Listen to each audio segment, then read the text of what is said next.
না না, আজ 25শে জানুয়ারি দুপুর 12টা থেকে 1টার মধ্যে কিশোরগঞ্জ জেলার বড় বাজারের, যেখানে মাছ বাজার, যারা এই এরিয়াতে থাকেন তারা জানেন, এখানে আমি একেবারে হাতে কলমে প্রমাণ করে দিয়েছেন আমাকে একজন ব্যবসায়ী যে এই বাজারে কোনো নদীর চিংড়ি নাই। অথচ আপনি একটা দোকান পরে পরে দেখবেন কিছু আলাদা মাছ সে সাজায় রাখছে, বলতেছে এটা নদীর চিংড়ি। এখন এই চিংড়ি সে পাইলো কোথায়? যিনি আমাকে তথ্য দিয়েছেন তিনি সারা বছর চাষের চিংড়ি বিক্রি করেন, সাতক্ষীরা থেকে তিনি আনেন। তিনি বললেন আমার কাছ থেকে একটা ছোট সাইজের নেয়, একটা বড় সাইজের নেয়, নিয়ে তারা কাস্টমার যখন আসতে থাকে তো তারা সকাল সকাল যখন এগুলো সাজায়, তাদের ডালা সাজায় মাছগুলোকে, প্রত্যেকে যারা যারা এগুলো নদীর চিংড়ি বলে বিক্রি করে আমার কাছ থেকে নিয়ে যায়। এবং তিনি আমি বললাম যে আচ্ছা নদীর চিংড়ি আর চাষের চিংড়ির একটু আনেন, আমি একটু দেখবো আজকে, কিংবা মানুষকে দেখানোর জন্য, মানুষজন একটু চিনতে পারে। বলছে এই বাজারে চ্যালেঞ্জ দিয়ে তিনি বলছে যে এখন কোনো নদীর মাছই নেই, মানে নদীর কোনো চিংড়ি মাছ নাই। বলছে যেগুলা কয়েকটা জায়গায় দেখতেছেন ছোট কিংবা বড় সাইজের, এগুলো আমার কাছ থেকে নিছে। অবস্থা কি তাহলে? বলছে নদীর চিংড়ি ঘাটে যেখানে মারা পড়ে ওই জায়গা পর্যন্ত আমাদের এখানের যে ব্যবসায়ীরা আছে কেউ সেখানে যায় না, তারা চৌরাস্তা থেকে আর নাহলে 1470 থেকে মাছ আনে, তো ওইখানে কোনো নদীর চিংড়ির কালেকশন আসে না। তাহলে এই যে কাজ কারবারগুলো করে।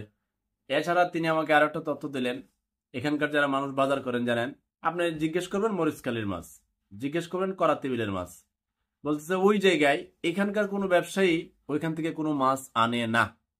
কোত্থেকে আনে? ওই যে আবার বললাম 1400 থেকে আনে, চৌরাস্তা থেকে আনে, কয়েকটা ঠিকানা বলবো। তাহলে বলতেছে নদীর রুই, বলতেছে নদীর কাতলা, নদীর এটা ওটা, সব ফিশারির।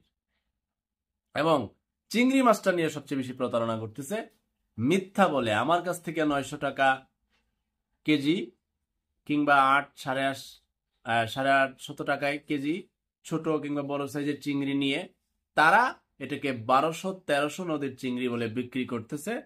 তিনি হাতে কলমে আমাকে দেখাই দিলেন এই বাজারে কোনো নদীর চিংড়ি নাই, অথচ সব বলতেছে নদীর চিংড়ি। বলতেছে কিছু গুঁড়া মাছের সাথে রাখে, কিছু আলাদা কিছু মাছের সাথে রাখে, যেন ক্রেতা বুঝতে পারে যে না এই হাজির সাহেব তো নদীর চিংড়ি বিক্রি করে। আমার সোনার Bangladesh, I love your Bangladesh. এই বাংলাদেশে মানুষ বেহেস্তে যাবে না, বারবার বলি, কিছু যাবে, কে যাবে, কিন্তু ব্যবসা কত পবিত্র, উত্তম পেশা, কিন্তু সেই পেশাকে মানে কি করেছে, হালাল পেশাকে হারামে রূপান্তরিত করেছে। শুধু মিথ্যা মিথ্যা মিথ্যা, সত্যর বালাই নেই। আর চিংড়ি মাছ যারা কিনতে যান, আমার পরামর্শ আমি আপনাকে বলে দেই, আপনি দেখবেন ওই বাজারে কে চাষের চিংড়ি বিক্রি করে, ফাইনালি ওর কাছ থেকে শুধু ওই চিংড়িটা নেবেন। আর নদীর চিংড়ি যদি আপনি খাইতে চান, আপনাকে বলে আপনি তাহলে নদীর যাবেন, ঘাটে যাবেন, ওই যে মাছ মারতেছে ওর কাছে যাবেন। এছাড়া বাজার থেকে নদীর চিংড়ি আপনি পাবেন না, এটা আপনাকে বলে দিলাম। কে বলছে?